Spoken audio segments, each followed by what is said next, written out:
It is the last session of the first day. How are you guys on energy? Great. Good, that sounds good. We're really excited. Welcome to this session on corporate academies, a topic in L&D that is always on the table and for years has been taking many shapes and forms. Ask 10 people what their definition of a corporate academy is and you will get 12. In this session, we hear the stories from two amazing learning leaders implementing different approaches to corporate academies. They both provide ongoing training and development opportunities to employees building capability, but their context, content, and challenges are very different. First up is Emre Yilmaz. Emre works for Turkish Aerospace. Based in Ankara, he's built a corporate academy that serves all employees and has 80 FTE L&D staff. They are faced with the challenge of an aggressive growth policy and a scarcity in qualified people in the context of a heavy regulated sector. Emre is focused on creating a secondary college for juniors and turning them into skilled employees. Please, Emre, will you share your story with us? And an applause. I guess that's open. Yeah. Thank you for being with us here. I'm really excited and humbled to be part of the Learning Technologies Conference this year. I'll be starting with providing some context for you guys in order to understand this story of mine. And I believe this should work. Yeah. So I'm coming from Turkey, and I work for a company called Turkish Aerospace Industries, and as the name suggests, we manufacture any type of aircraft platforms that you can imagine, from helicopters to satellite systems, from passenger airlines to jet fighters, anything that flies, we have something to do with that. So this is a 50-year-old company, which means there's a cultivated culture, established rules, which is good and bad at the same time, considering that we need to go through a major transformation.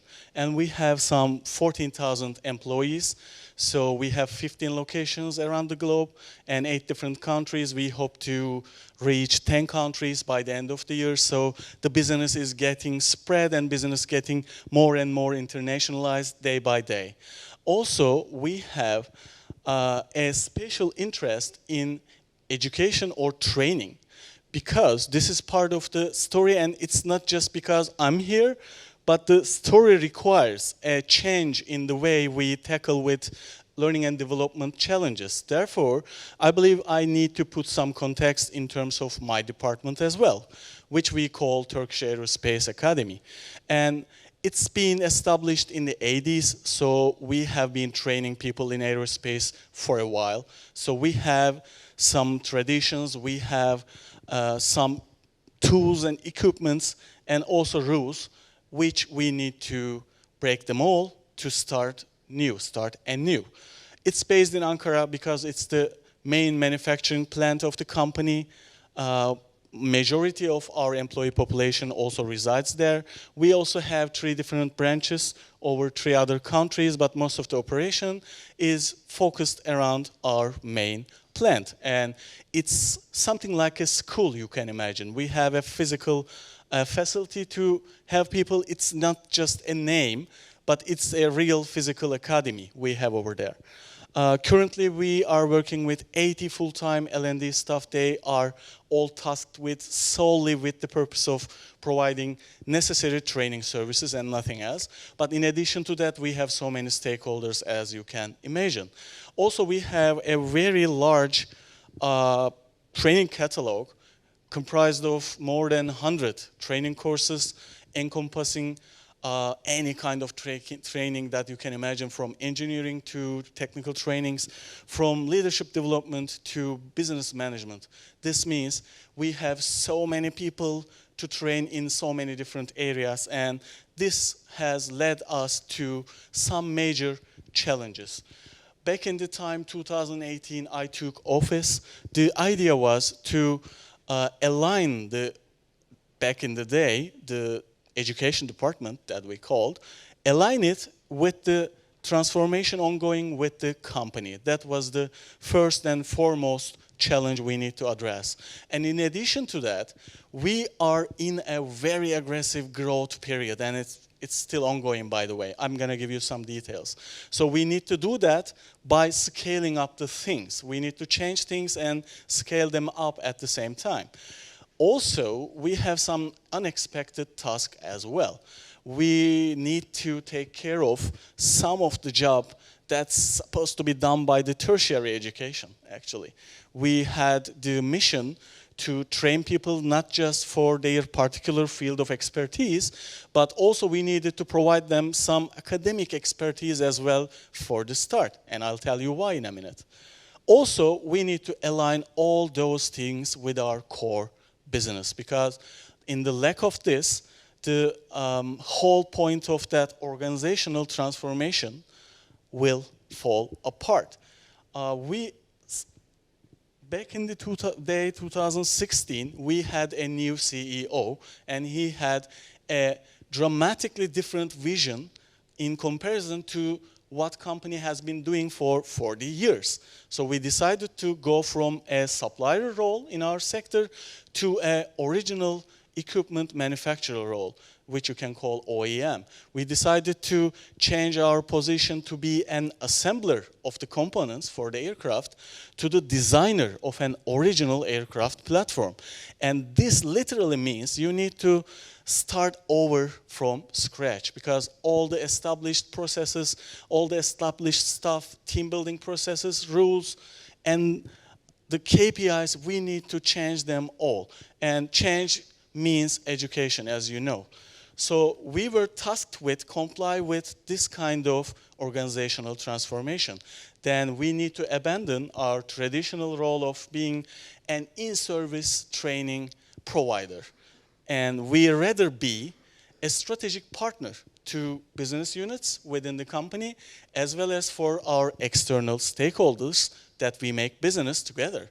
So we wanted to be seen, perceived, as a strategic partner that can help people foster their organizational capabilities. And before that, we need to understand the direction. The direction is the company managed to deliver some original aircraft platforms. So we have our own indigenous projects, and this means the product life cycle changed a lot. Now we have something called after sales, which wasn't a thing. Now we have something called marketing and sales, which wasn't a big concern of the company, because all we had to do is produce good products, produce good parts, and produce good services to help other platform makers. But this time we have our own products, our own IPs, intellectual properties. And this time around, training services should be more focused on developing original work. This means R&D might be the top priority over the operational efficiency. And we need to adjust our catalog in order to address such a change. Also, this means we need to be part of the marketing and sales efforts, because in aerospace, I'll give you a detail, by the way, in aerospace, what you offer in addition to your main product matters a lot. There are not many competitors in this business, and this is for a good reason, because it needs a great upfront investment, and it's a very well-established market.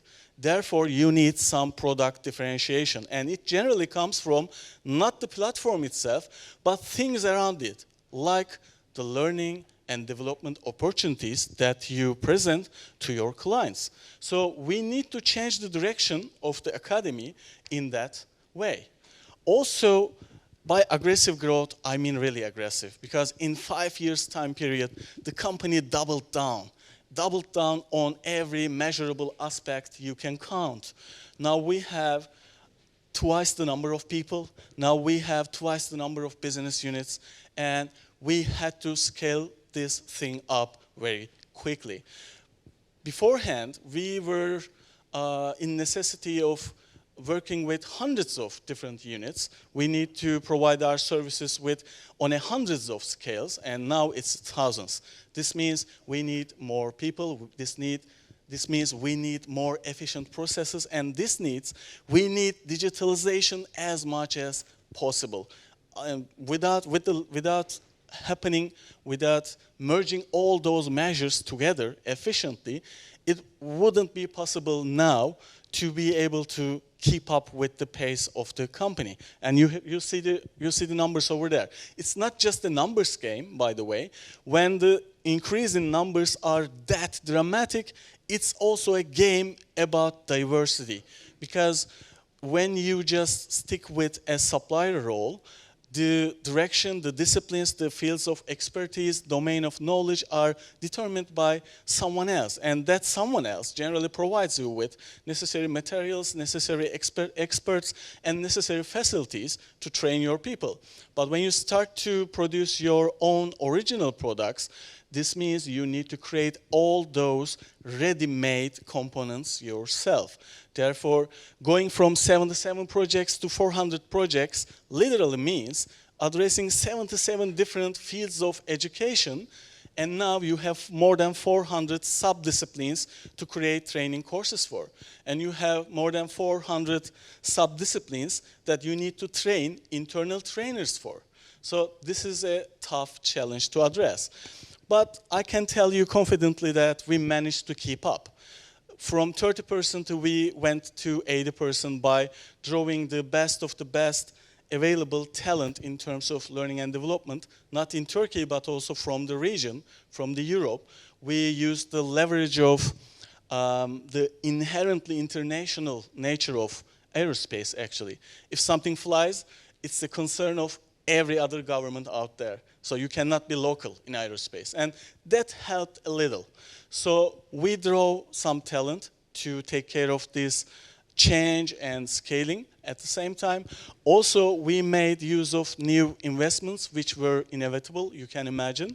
And we tried to keep the direction of investments not into classical or accustomed ways of doing business. We changed the direction of investments into new and more promising ways of doing business. Like we have created our own studio, and now we are able to create from scratch any kind of digital content you can imagine. In an aerospace company, a digital content studio is not somewhere you expect to see. But we convinced our upper management that it's gonna pay off, and it paid off, I can tell you. Because when it's a numbers game, when it's a scales game, this is how actually digital has become a top priority in the business life in the first place. So 20 years later, we rediscovered this for our own case. Also, we found ourselves in a position that we are not a traditional university or academy in the workplace that can focus on what people do in their workplace, but because of the some defining characteristics of what we do, we found ourselves in a position that the graduates from both bachelor degrees and master degrees are far from being ready to take over the jobs or positions they are assigned to. Because, let me show you why. First of all, there is no such thing as a flexible or large talent pool when it comes to aerospace.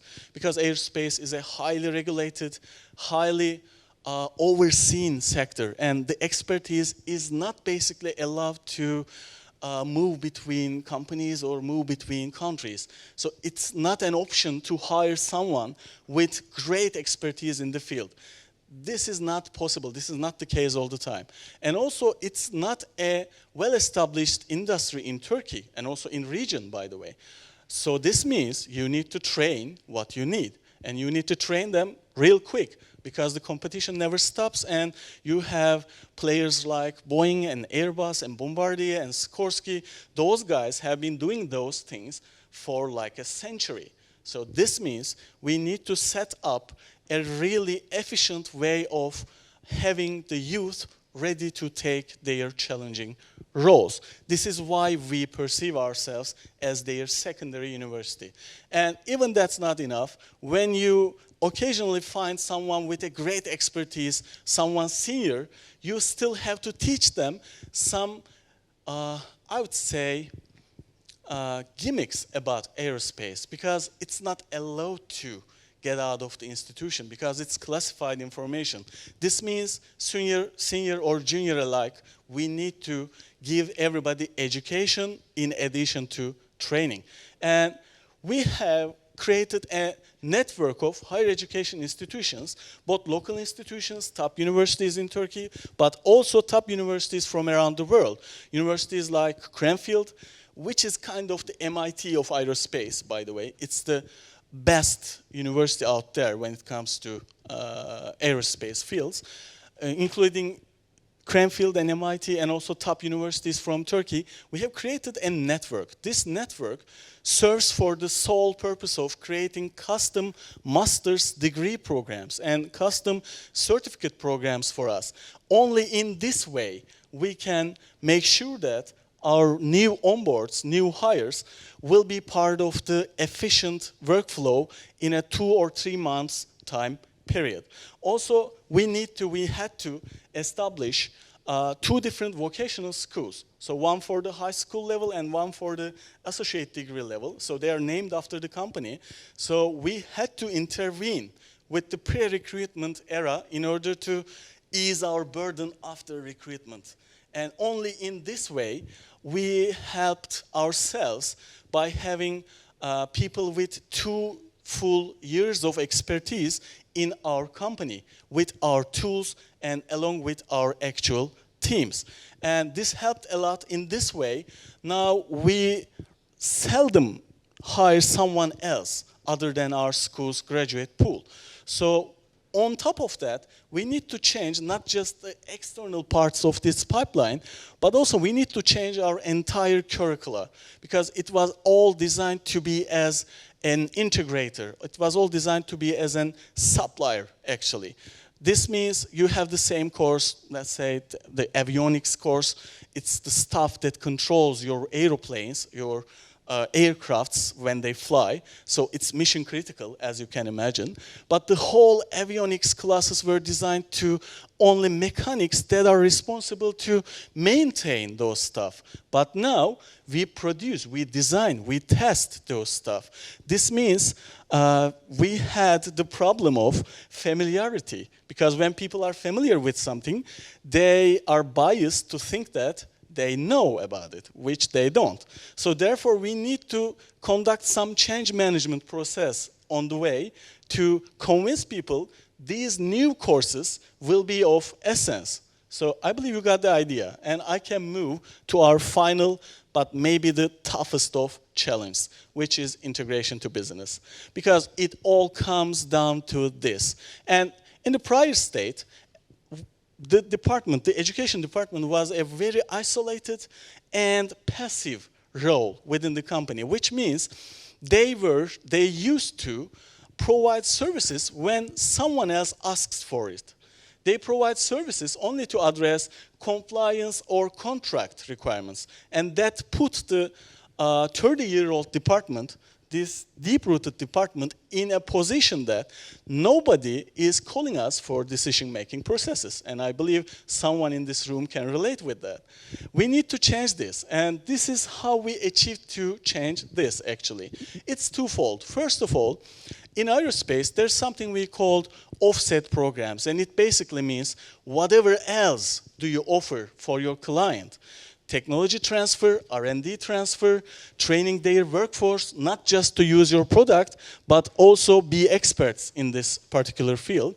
And they matter a lot in terms of getting contracts, in terms of getting extensions, and in terms of getting international reputation. Because if you have great offset programs, you are most likely to be invited to different types of businesses all around the world. Now, Turkish Aerospace Academy managed to be a central part of any offset program. We provide our services to 5 different countries now, and this means what we produce over here can be translated into different settings. And this gives us the confidence, and this gives us our other clients to willingness to ask for more, actually.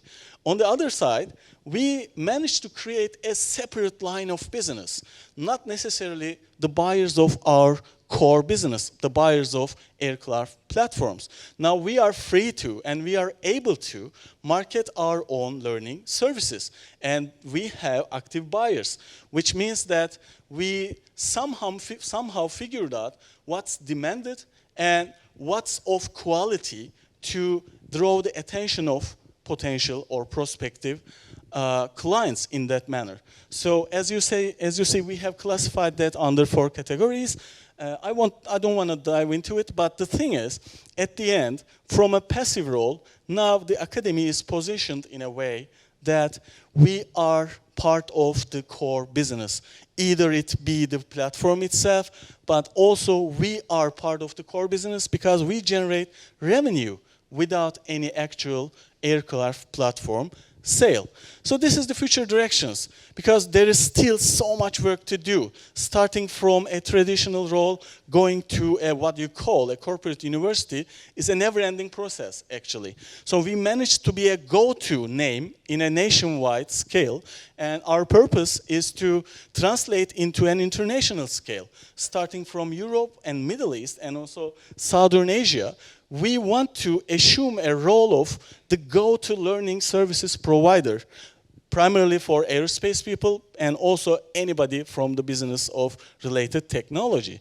Also, we have some set goals in terms of revenue generation, which keeps the team dynamic, by the way, also puts some pressure, but keeps the team dynamic because we had to be competitive. And also, there is something called accreditation in aerospace, which is the holy grail, you can say. If something is meant to fly, every single person needs some kind of accreditation and permission to even touch it. And if you are one of those hubs, one of those centers that's certified to give people those permissions, this means you have a great and sustainable business. This is the direction we would love to finally settle. So this basically sums up our story, and I'm checking with Henriette. I guess the time is okay. So in a nutshell, it was an offshoot goal, I'd say, when we start. But I'm confidently telling you that we are almost there, and I really would love to hear and exchange any ideas, any reflections, any contributions afterwards. Thank you for your time, and I believe we will spare some time for questions and answers. Thank you.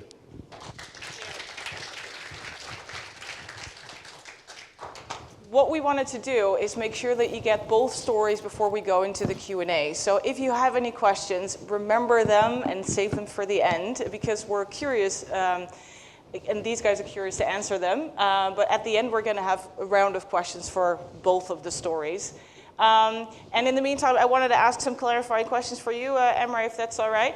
First one is, you say you have 80 L&D staff, you have a big trainer pool. I wanted to dive into that trainer pool a little bit. Can you tell me a little bit about the demographics of that? Are those like full-time trainers, or what does that group look like? This is still open, right? Okay. So this internal trainer pool is a very diverse pool because there are 3 stratas, I can say. One of them is engineers from all kinds, by the way.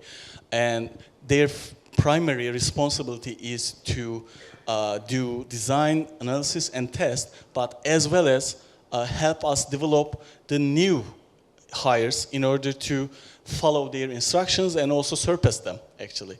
Also, we have some blue-collar people in our internal trainer pool, and their duty is to, on the job, oversee and provide apprenticeship, actually, to some extent, people, as well as they are invited to classrooms to act like a traditional instructor role. And the third strata is the soft skills part. We have people with a firm and solid management expertise, which are already managers in the company, and we make use of their capabilities in order to run our managerial programs. So, and this is like 800 people, which has very different educational backgrounds, which has varying degrees of familiarity with instruction. So we needed to create a standardized base for them, and I believe it's almost there. Yeah.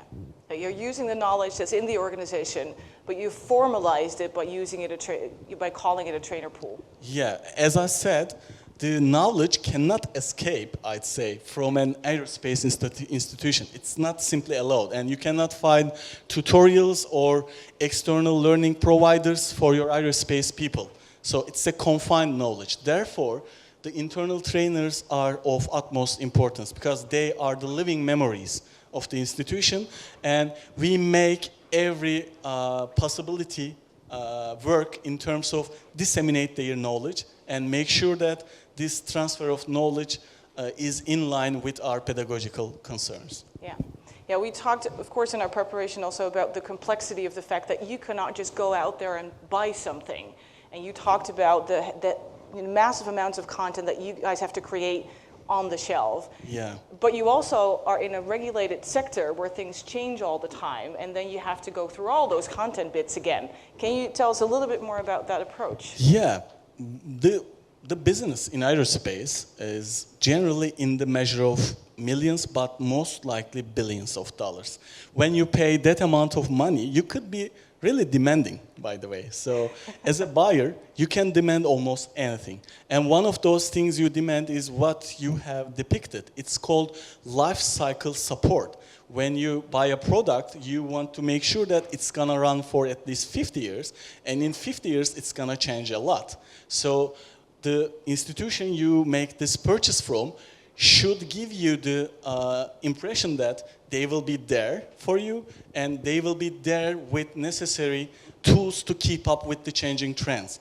So this is why we market our internal community of trainers as an asset within the sales operations, because when you show them what we have built so far and what we are working on it, so this is kind of a convincing point. Any kind of client that they can rely on us because we have proved that we are capable of developing, supporting life cycle. Yeah, yeah. And at the same time, you're using it as employer branding because that's also what I'm hearing. Yeah, yeah, because everybody loves that, actually. Yeah. So. All right, thank you so much. If you have any additional questions, I'm sure I've just asked a couple, and you have more, save them for the end. We're going to go to Serena Gonzalez-Fersh.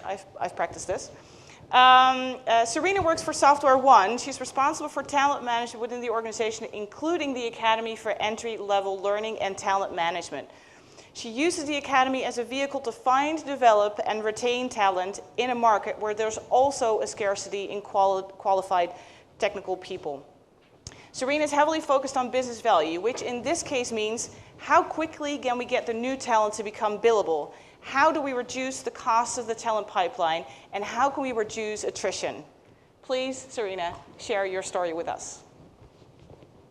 Thank you. Can you hear me? Oh, lovely. Okay.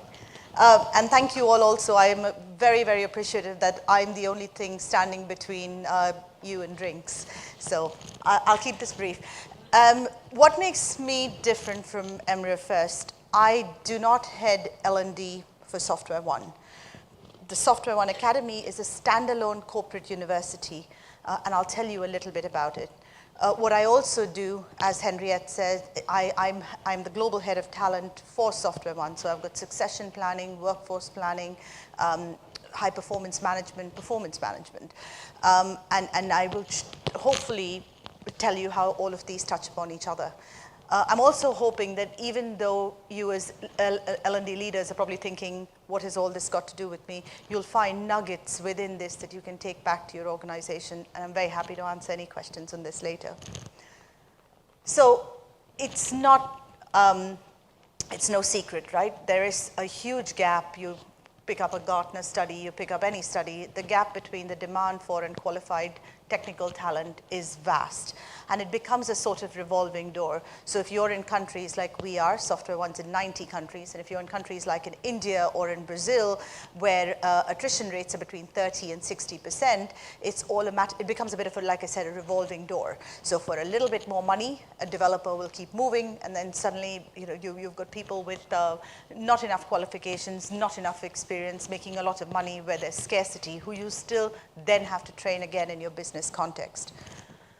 So 2 years ago, the CEO sat with me and we drew this out in the back of a napkin, and it sort of has stuck. So what is the Software One Academy? First of all, it's the source for developed young technical talent.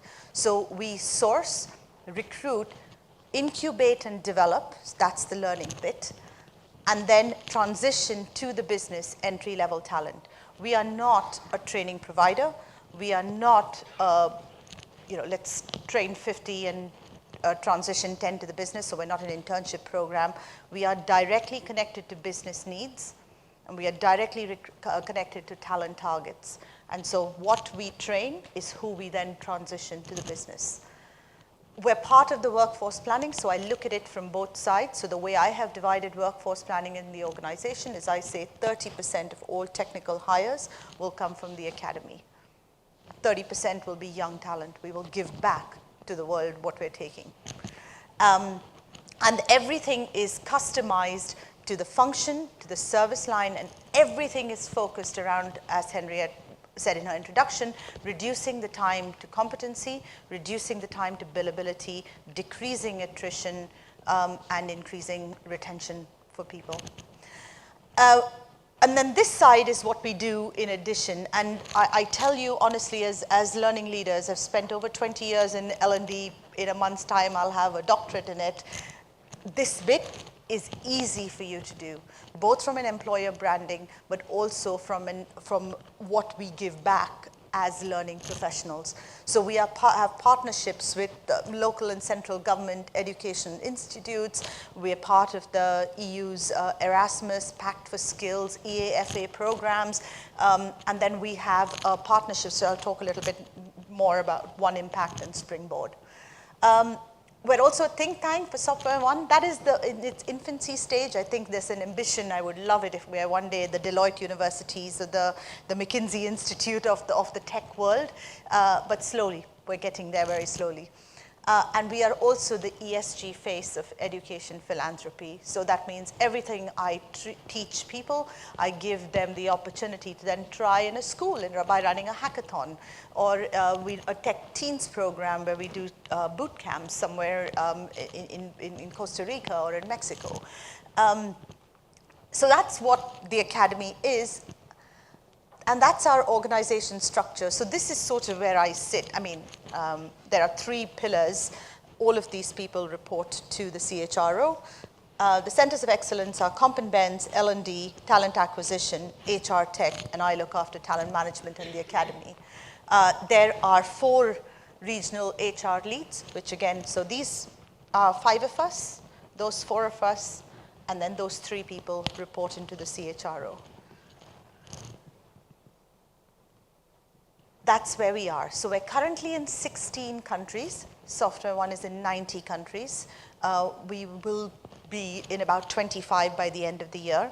I think we will stop there for a while, and I can explain the model because we're going for a service delivery sort of a center, and it doesn't make sense to be everywhere if we're not targeting support staff or operational staff at this stage.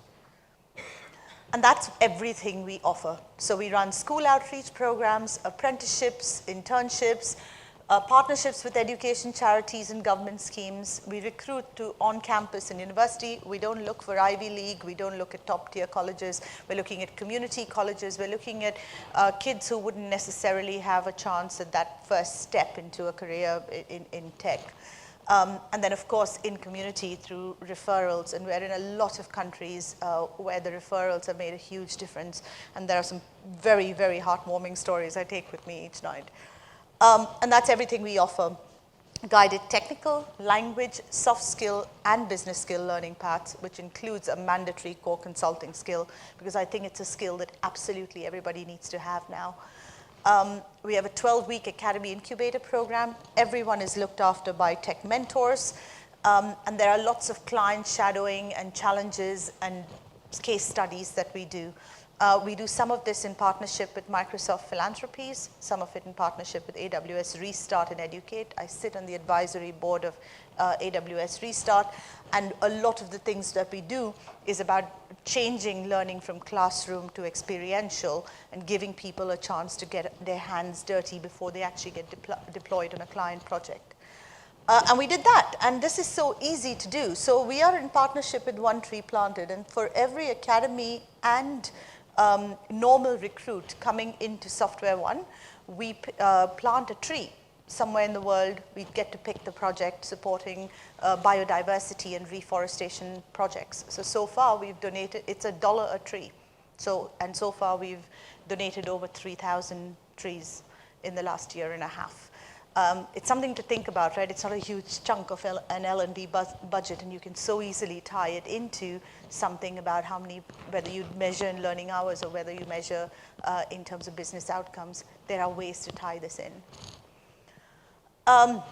Very briefly, we do have a returnship program as well, Software One Academy Returnship Program, SOAR, which talks about how we can get people back into the workplace. And we don't specify by gender, we don't specify by age, we don't specify by experience. It's just about giving people the chance to get back into the workplace. And this was huge when, after the pandemic, lots of people's careers completely disseminated. We had people from hospitality and tourism making career changes into the academy. So how do we look at impact? I didn't realize this was animated. But the first thing, I have no happy sheets. I have no butts on seats. I have no idea how many hours are spent on training. I don't care. I don't care how much time is spent on the learning management system. I do not have any kind of big binders of training materials. I don't believe that's how people learn. For me, that is content consumption. So what do we do instead? So let's start with the business.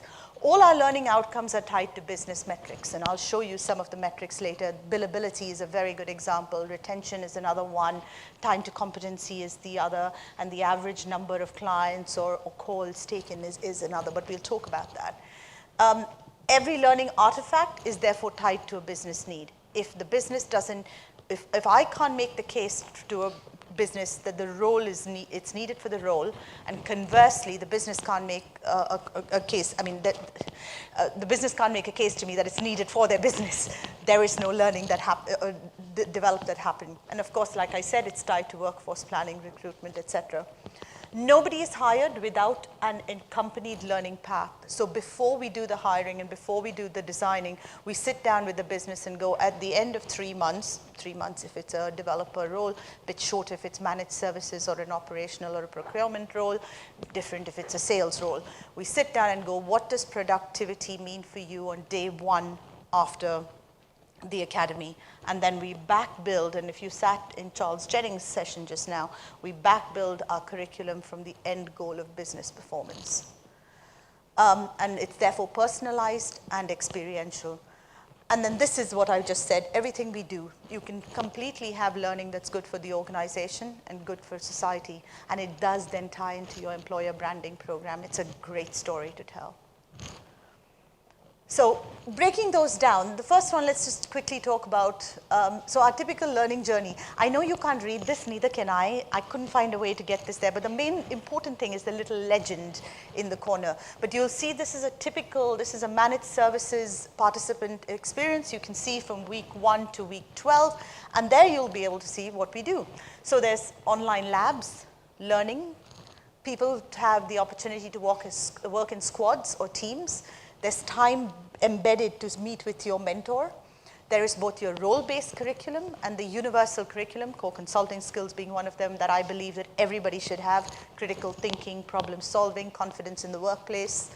And then all of that is underpinned by project work, presentations, and activities. So for example, if you learn a technical concept on Monday and you learn let's just go with problem solving or critical thinking on Wednesday and Thursday, then on Friday what you have to present is not only the application of the technical concept, but also how you used your problem solving skills that we gave you into doing this. And therefore, the end of the week's things are designed around the learning intervention.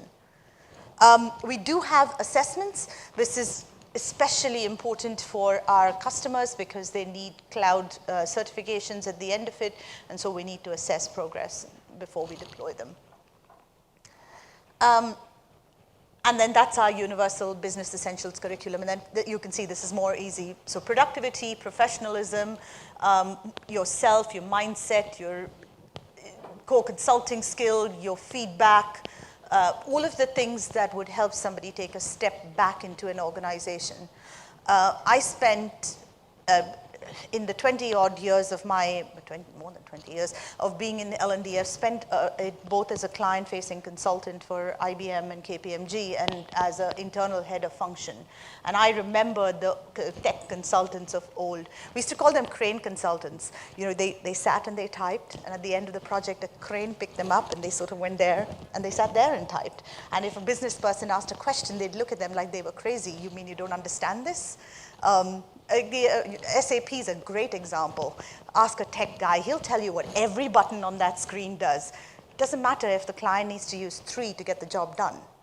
The difference between a learner, a consultant, and a tech, and just being the technically sound person. And that's the skills, therefore, we introduced in order to bridge that gap. I told you about our Tech Mentor program. What we did was, it's too much to read. What we did was we took the NHS, for those who live in the UK, have a very specific line which talks about we are a teaching and learning organization. And therefore, everything we do is meant to teach the next lot. And so we changed all our job descriptions across the firm. So every experienced hire has it in their job description. I look after performance management. One organization goal includes how do you transfer knowledge within the organization. And one of them is how we got tech mentors to volunteer to take on the next generation of incoming talent. The business. So some key statistics. It's been around for about a year and a half, little over a year and a half. We're coming into our second year. We're just completing our second year of existence, so cohort-wise, a year and a half. Around 400 learners to the end of 2022 and a 91% transition rate to the business. 17 countries, 26 cities, 10 curriculum, 51 cohorts, and hundreds of young lives impacted, both the ones who come into Software One and the ones that we do social pieces of work with as well. You might say the 400 looks crazy. As L&D functions, you're probably looking after 10,000, 20,000 people. I'm old enough to remember that American series called Cheers, you know, where everybody knows your name. Oh, thank you for nodding. I say that in the graduate programs and they think I'm crazy. Everybody knows your name, and 400, remember, is 30% of the recruitment. So I forgot to point it out in the vision slide, but the ambition of the CEO was to take that ultimately to where it's a 50-50% balance. So if you think about it in those terms, 400 learners, 30% of services recruitment, take that to sales, take that to support, and that the academy is only going to grow one way up.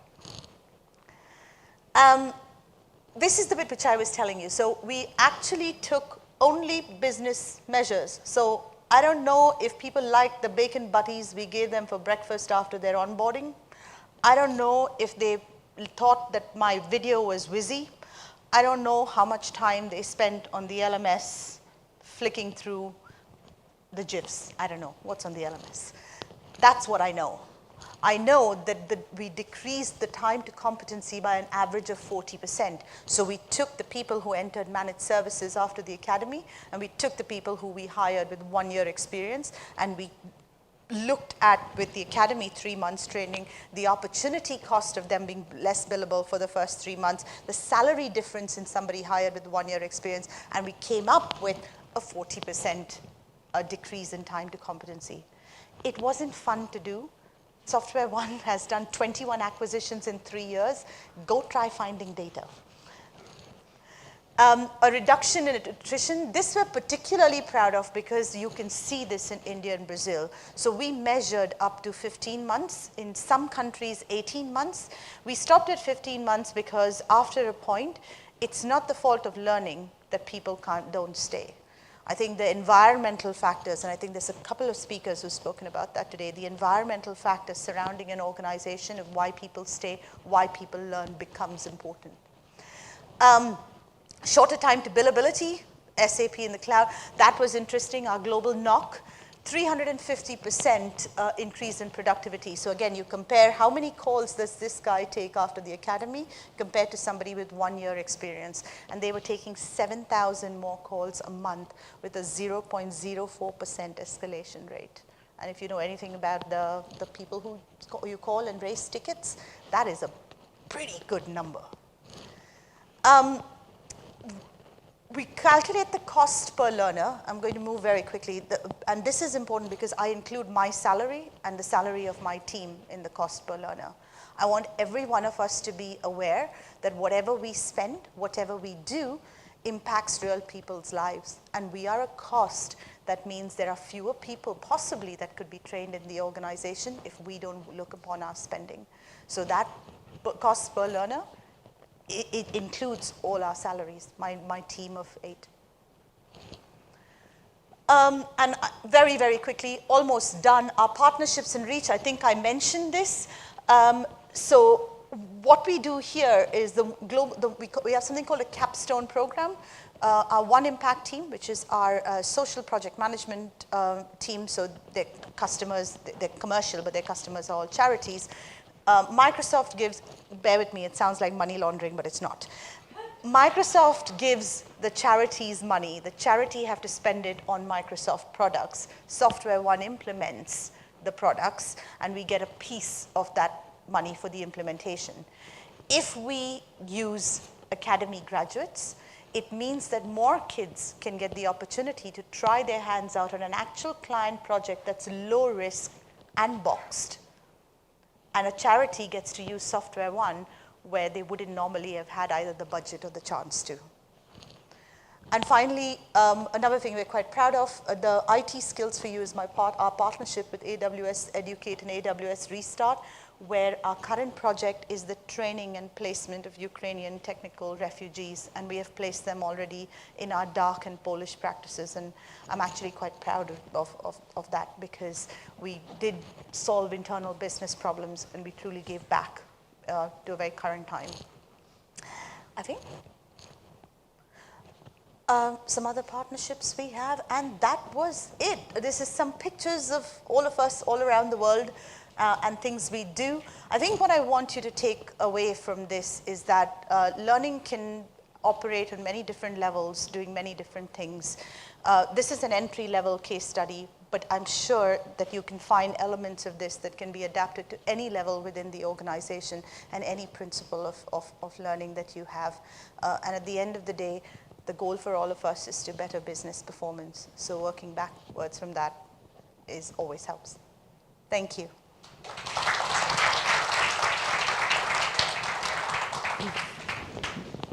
All right, that's a lot of information to take in. I'm going to help them digest by asking a couple of questions, and then we're going to move into questions that you have.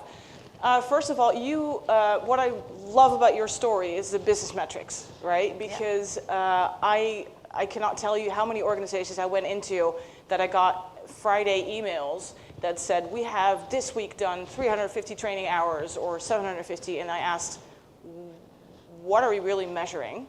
But I'm wondering, how do you have a conversation with stakeholders where you say, I don't care about the happy sheets, I don't care how many people have sat in what room. How is that conversation with stakeholders going? I don't think I give them a choice, but that might just be a me thing. So I think what I know from both my research and my experience is that the more effort you put into building your business case and your needs analysis up front, the less time you have to invest evaluating and justifying the investment at the end. So the moment, and and in companies like ours, hyper-growth, accelerating, fast-paced tech. By the time you put in place a measure, they've forgotten and gone on to the next burning platform problem. So if you upfront decide the metrics with the stakeholder, how you tell me what you want this person to be in 3 months. Let's be realistic. And then when you hand over that person and you show them that they have been, I don't need to produce any reports other than what BI does. So I think I just start with just changing the question. I think Nigel said something about that today. Don't start with going, what it is do people need to learn. Start with, what is the business problem you're trying to solve? And then just show that your learning program has solved it. Yeah, and then you are connecting with whatever they were already doing. Exactly. Yeah, exactly. All right, so another question, which is more of a practical one, because I also remember coming on board with a big consultancy organization myself, and they put you in a room for 3 weeks and they tell you everything that you need to know. This was years ago. And then you walk out and you sort of onboarded, and that was full time. We were flown into, I don't know where in the US. And you show us these journeys that have, these very diverse learning activities. And yeah, the one that we couldn't read. Yeah, and you that's still fine. won't be able to read It's it, but I'll fine. get it back up for you. My question is, I think from a logistical point of view, so this is devil's advocate a little bit, from a logistical point of view, it's also sort of nice for an academy to just say, hey, let's pick this group up, put them in a room for 3 weeks, and then they're done by the time that they come out. I know that's not learning impact, and I get that, but from a logistical point of view, how do you fix this logistical nightmare? So I don't have them in a room for 3 weeks or for 12 weeks. They're in the business at all times. Yeah. They actually, it's the flipping around. So they step out of the business to be part of this. Yeah. And I minimize the amount of time they have to step out of the business context. There's a very interesting study, right? I think it's a method of Lockheed or something it's called, wherein people taught scuba divers. They taught them something on the shore and they taught them something in the water, and then they measured retention. Retention for learning is higher when you leave it in the context of what you are doing. Yeah, I absolutely agree. And then at the same time, this could, for people in the L&D function, could be logistically a nightmare. So how did you fix that bit? I never had so I think I'm just diverting where the logistics are. By the way, I don't have any learning coordinator in my team. I should have probably put a slide on the makeup of my team, but I don't have a learning coordinator, because what I have done is make learning. So if you look at two spectrums of learning, where in one end is very directive and instructive, and the other end is more constructivist and you build and create knowledge entities. We're a little bit more to the right. All we do is create frameworks for people to learn. We create parameters under which they need to operate. We show them the goalpost, and we point them to toolkits and resources and give them these opportunities to come back together. Now, it could be in a week, somebody hasn't done everything they're supposed to do in order to present properly or in order to fill the case study, and then that's an intervention. So I have one person for the whole of Asia Pac, one person for EMEA, and one person for both LATAM and NORAM. So I have 3 academy leads. I have 1 instructional designer, more of an experienced designer because she doesn't actually build courses. And I have 1 facilitator. That's my team. I don't believe that, I think it becomes a logistical nightmare when you make learning more guided and measured and feel the need to check that you're doing a great job. It's a highly distributed workload. It is, but it's creating those little frameworks within which people can freely operate. And what you're saying is, and I think, I hope people in the room will recognize this, that you put responsibility of the learning more with the employees, but at the same time you give them responsibilities like presenting or building a case study or something like that, so that they actually have to do something. Therefore, they're intrinsically motivated to do the actual learning that you put out for them. Exactly. So I'm responsible for giving you the framework within which to learn, but you're accountable for your own learning. That accountability will show itself. One of the things I should also say, the 91% is because that 9%, if it doesn't look like you're going to cut it in software 1, if it doesn't look like you have that growth mindset, or we exit you before you get put to the front line, And that's where that 9% Yeah. going out comes from. Yeah. Which is then fine, right? Yeah, I'm okay with that. Isn't it better to find out there than once you put somebody in front of a customer and realize, uh-oh. Yeah, exactly. Yeah. All right. Thank you so much, both of you. Thank you. What I'd like you guys to do, because end of the day and then the energy and stuff, is to talk to each other. I know this sounds like a Dawn thing, but I also always do that. So you turn to each other and then have a conversation about what you've just heard. And my main question to you is, what questions do you have left to be able to take this to your organization? Because you've been given a lot of information in a very short period of time.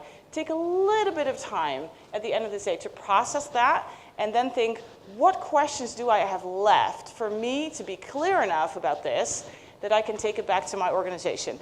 And then when you know, I'm going to ask you to put the questions in the Mentimeter. So they're going to pop up when you guys are having conversations with each other, and then we're going to pick out some questions to have answered by Emre and Serena. Is that clear? All right. Down, most of the conversation is done. So if you have any additional questions, now is the time to put them in Mentimeter. But the conversation itself seems to be slowing down and getting a little bit softer. And while you take the chance to maybe ask your question in the Mentimeter, I'm just going to, ask the first one. If you have a specific, thank you for that. That was a great prompt. So if you have a specific question for a specific person, put their name in front of it. All right, so the first question is, and I guess you guys can both answer that, how important is it for the growth and sustainability of your academy to also generate revenue? And what technology tools are you leveraging to help generate that revenue? Okay, I'll wait first. I guess. Yeah, now it's working. I'm kind of obsessed with that. So I know that it doesn't seem like a central thing to consider for an L&D department in the first place to generate revenue. But the thing is, this term that we like to use everywhere, alignment with business objectives, being part of the business or creating or showing real value, vice versa. A commonly established measure of this, to measure this, is money, actually. And if you are directly part of the revenue, there is no other action that you need to take to show value, because you are directly part of it without any dispute. So that's the first thing I can name. And also in terms of sustainability, I believe it's a good aspect to underline here. If you are part of the generation process, and if you can move from being a cost center to a profit center, then you won't be the first to abandon when the times are bad. And we all know in this room that training budgets or developmental budgets are the first to sacrifice when you need to cut your budget. But if you are somehow compensating that, if you are even better, self-sufficient, then you don't have to worry about it. Although it doesn't sound a primary concern, I strongly believe that we should create some kind of connection between revenue generation and learning solutions, if possible, by the way.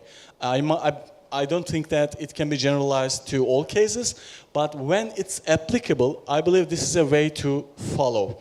And also, I believe that's the second part of the question, and maybe then we can pass it to Serena. In terms of tools to leverage that generation of revenue, we have an LXP, as you can imagine, and on top of that LXP, we try to implement a single point solution thing, which means we try to create a single address to access any kind of services that we provide, and in this way keep the loyalty of our learners to our services as our top priority. And in this single address, we provide them with all kinds of classical, all kinds of conventional methods of digital learning, but I would love to use that time not to elaborate on them, but to elaborate on some newer things. We have one of the largest VR catalogs, as to my knowledge, actually, filled with 15 custom contents.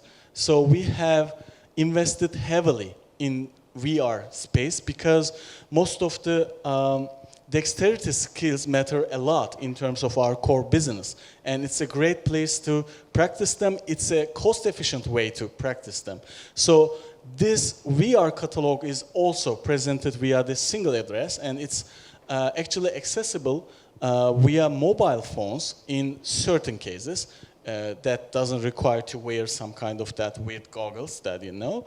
And also we provide some AR generated or AR supported content in order to enhance asynchronous content. And those are also not just for company employees, but those are for our external clients. So they are part of the revenue generation. And I can tell you that being able to provide such things, although we are not a solely learning solutions provider, draws some attention, actually.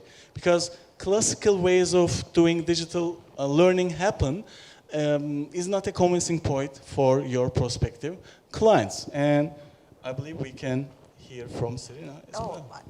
I don't Do think you want that to weigh question in was... on this? Yeah, you don't have the... I don't have a Okay. revenue generation part to the academy. Yeah, so- Well, in a different way, right? So it's more internal, that you make sure that the organization has... Yes, so we don't have any, but it's something that I've actually said repeatedly on plenty of stages. Can any of you say your learning organization is good enough that if somebody had to pay for it, they would? That's a great measure. It really is. Yeah. And that's it. I mean, never mind if it actually is revenue generating or not. Yeah, Would you pay for it? That's a great addition. There are lots of questions for Serena. Let me pick one out. I love the emphasis on using learning towards projects. How do you ensure that managers and existing team members have the time to be involved, especially given the personalized approach? That's actually a really good question, and they sort of, I can tie them together if that's you want, even better because I know time-wise. you've got even time. Right. So the projects, and when we're designing, because like we've got over, as you said, about 51 cohorts and over 12 curriculum, what we tend to do is upfront go with a case study that already exists. And one of my facilitators, one of the academy leads, then sits down with the person who is part of the case study. So we design checkpoints that are simple for the facilitator, and I don't call that a trainer, it's a facilitator, a guide, to follow. But then I also have, the tech mentors give it comes up to about an hour a week. Once the business case is made that your presence of an hour a week with your mentee or on the project means that they'll be billable faster, and that when they're actually on the job, you'll have to spend less time with them. It's the opportunity cost. It makes it an easier sell. The pre-hire or onboarding activities. So that is left to the local business. So because we have a different hiring process from the academy, of course, there's all the partnerships and with the institutes, government institutions, polytechnics, etc. We also use different testing. We don't just test we can't test technical ability, so we test technical aptitude, and there are some tools on the market which help us do that. Everything else, so the expectation setting is done during the interview process. It's kept as small and streamlined as possible. It looks at potential, not abilities. And then we have to hire the local HR, because the one thing that is the admin work, to your previous question, is actually the contracts in each of the locations. It's very, very complicated. It makes in some countries, it makes more sense to give you a 3-month fixed contract, like Mexico, for example, because if you don't cut it, it's easier to exit you in the first 3 months. If you're 3 months plus 1 day, you have to go through the same process as somebody else in another country over 2 years does with the 2-year employment. And that varies. In the US, it makes more sense to put somebody at an hourly rate for the first 6 or 8 weeks and then transition. So every country has different employment laws, and contractually, we therefore have to customize. And that's where the academy lead effort goes. And finally, the optimum blend. So the certifications is not where we have the problem, because the blend often tends to be given for the part of the certification by the person you're getting it from. So Google or Microsoft or Amazon, they tend to have a standard pathway that you go through.